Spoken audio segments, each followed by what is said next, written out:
اللہ الرحمن الرحیم۔ دوستو امید ہے آپ سب خیریت سے ہوں گے۔ آج میں آپ کے سامنے ایک نیا موضوع لے کے آیا ہوں جس میں اللہ تعالیٰ کے موجود ہونے کا کس طرح میں لوگ انکار کرتے ہیں، حالانکہ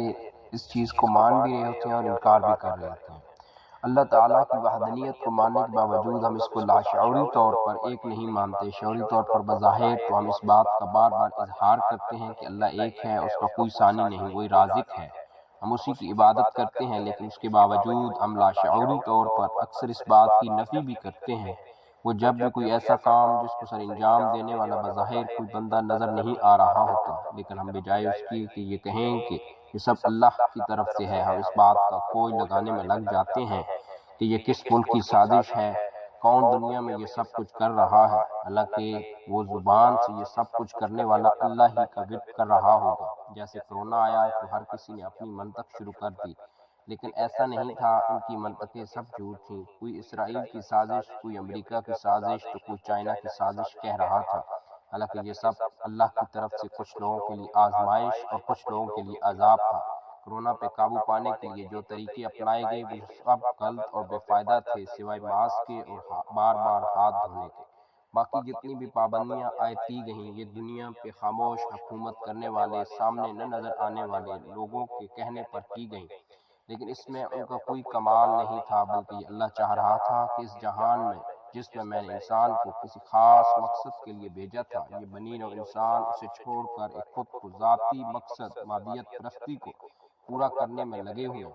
اور خود کو تخلیق کرنے والے کو بالکل بھول چکے ہیں۔ تو کیوں نہ ان کو یاد دلاؤں کہ یہ دنیا تم نہیں چلا رہے، ایسا ہرگز نہیں ہے کہ جو تم چاہو گے اس دنیا میں وہی ہوگا، اس دنیا میں وہ ہوگا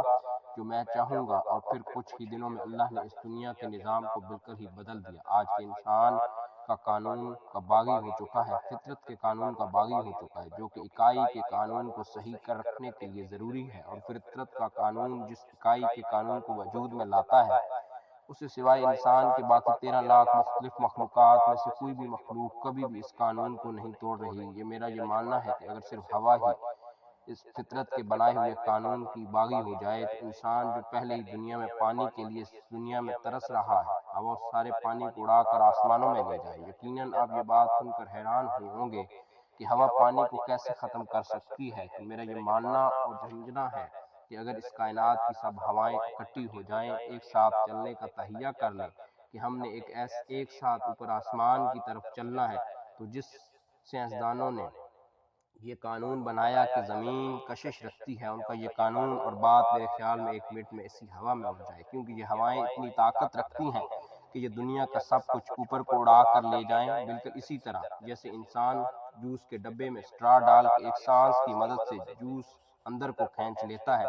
اصل زمین کی کشش ہواؤں کی وجہ سے ہے، کیونکہ ہوائیں اس کا راستہ نہیں روکتی اور فطرت کے قانون پہ عمل کرتے ہوئے ہر چیز کو نیچے آنے دیتی ہیں۔ لیکن اگر ہوائیں زمین سے اوپر کچھ اونچائی میں ایک حصے میں معلق ہو جائیں، خود کو ایک جگہ روک لیں، نہ نیچے زمین پہ آئیں اور نہ اس سے اوپر جائیں،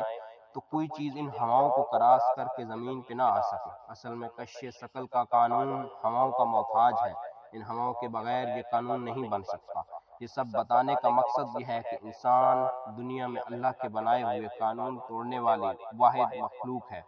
اور اس نے اس دنیا کے ہر قانون کو توڑا ہے۔ اللہ نے جو بھی قانون اس فطرت کا بنایا، انسان نے اسے توڑنے کی کوشش کی، اور اسی وجہ سے انسان آج ان عذابوں میں مبتلا ہے جن سے وہ نبر آزما نہیں ہو پا رہا۔ میری دعا ہے اللہ تعالیٰ اس دنیا کے مسلمانوں کو ہدایت دے کہ وہ فطرت کو سمجھ سکیں اور اس حساب سے چلیں۔ اللہ حافظ۔ میرے چینل کو سبسکرائب کریں، ویڈیو کو لائک کریں اور شیئر کریں۔